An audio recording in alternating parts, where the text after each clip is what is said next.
नमस्कार, मी अजय मेश्राम. आपण भंडारा एक्सप्रेस या डिजिटल व्यासपीठावर आलेलो आहोत आणि आज आपल्यासोबत राष्ट्रवादी काँग्रेस शरदचंद्र पवार पक्षाचे जिल्हाध्यक्ष आणि माजी आमदार चरणभाऊ वाघमारे आहेत. यांच्याशी आपण काही नवीन विषयावर चर्चा करूया आणि त्यांनी आज काय त्यांच्याकडे नवीन विषय घेऊन आले त्यांच्याशी चर्चा करू. राष्ट्रवादी काँग्रेस शरदचंद्र पवार पक्षाचे प्रवक्ते विकासजी लावंडे यांच्यावर जो बाहेर हल्ला झाला याबद्दल आपले काय मत आहे? विकास लवंदे राष्ट्रवादी काँग्रेस पक्षाचे प्रवक्ते जरी असले तरी ते वारकरी संप्रदायाचे मुख्य प्रचारक आहेत. मध्यंतरी गेल्या महिना 2 महिन्यापासून त्यांचा जो या संदर्भात लोकांना समाज प्रबोधन करण्याचा विषय आहे त्या विषयाला काही मनुवादी स्वतःला वारकरी संप्रदायाचे प्रचारक समजणाऱ्या लोकांनी जो 3 दिवसाच्या पूर्वी त्यांच्यावर भ्याड हल्ला केला त्याचा मी आपल्या माध्यमातून निषेध करतो. खरं तर वारकरी संप्रदाय आणि हिंदू हा विषय जुळूच शकत नाही.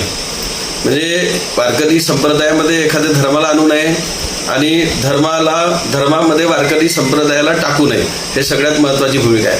अनेक हिंदुत्ववादी लोक स्वतःला जे हिंदुत्ववादी म्हणून लोकांच्या समोर येतात त्यांनासुद्धा मी आपल्या माध्यमातून हेच सांगेल की जसं वंदनीय राष्ट्रसंत तुकडोजी महाराजांनी गुरुदेव सेवा मंडळ स्थापन केला आणि संतांचे विचार काय असू शकतात आणि जनतेला समाज प्रबोधन कसं केलं पाहिजे, या देशामध्ये ही संतांची भूमी असलेला भारत देश आणि विशेष करून महाराष्ट्र, या महाराष्ट्रामध्ये तुकाराम महाराज जन्माला आले, ज्ञानेश्वर महाराज जन्माला आले, गाडगे महाराज जन्माला आले, आपले तुकडोजी महाराज जन्माला आले. तुकडोजी महाराजांचा तर संदेश होता की इंसानियत मेरा पक्ष है और सबकी भलाई मेरा धर्म है.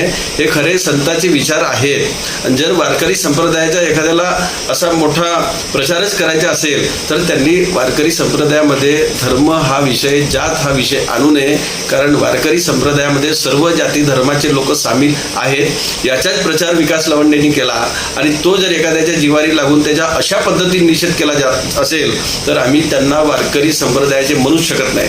महत्त्वाचा विषय म्हणजे काही विधानसभेचे सदस्य संग्राम जगताप, नितेश राणे, महेश लांडगे यांनी ज्या प्रतिक्रिया दिल्या आणि शाही फेकचा समर्थन केला, मी त्यांचासुद्धा निषेध करतो. कारण त्यांनी विधानसभेच्या सदस्य झाल्यावर विधानसभाच्या सभागृहामध्ये जी शपथ घेतली त्या शपथेचा भंग केला आहे.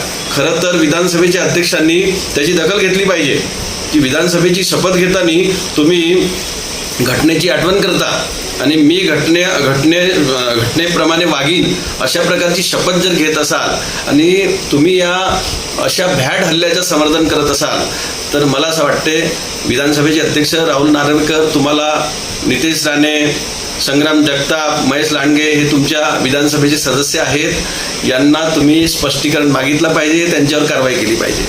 राहिला प्रश्न राजकीय पक्षाचा, खरं तर निवडणूक आयोग कोणत्याही पक्षाला मान्यता देताना ह्या त्यांच्या बायलॉजमध्ये घटनेला धरूनच त्यांच्या बायलॉज बनवला जातो. अशा परिस्थितीत कोणी धर्माचा आधार घेऊन राजकारण करत असेल, कोणी राजकारणात धर्म आणत असेल, धर्मामध्ये राजकारण आणत असेल तर त्यांच्यावरही केंद्रीय निवडणूक आयोगाने लक्ष घातलं पाहिजे आणि त्यांना स्पष्टीकरण मागितलं पाहिजे की तुम्हाला धर्माचा आधार घेऊन, जातीचा आधार घेऊन तुमच्या पक्षाचा प्रचार करता येणार नाही. तुमच्या पक्षाच्या स्टेजवर धर्म जातीचा उल्लेख तुम्हाला करता येणार नाही. अशा प्रकारची नोंदसुद्धा निवडणूक आयोगाने घेतली पाहिजे आणि निवडणूक आयोगाने अशा प्रकारचे निर्देश दिल्यावरही, समज दिल्यावरही एखादी राजकीय पक्ष ऐकत नसेल तर त्याची मान्यता रद्द केली पाहिजे.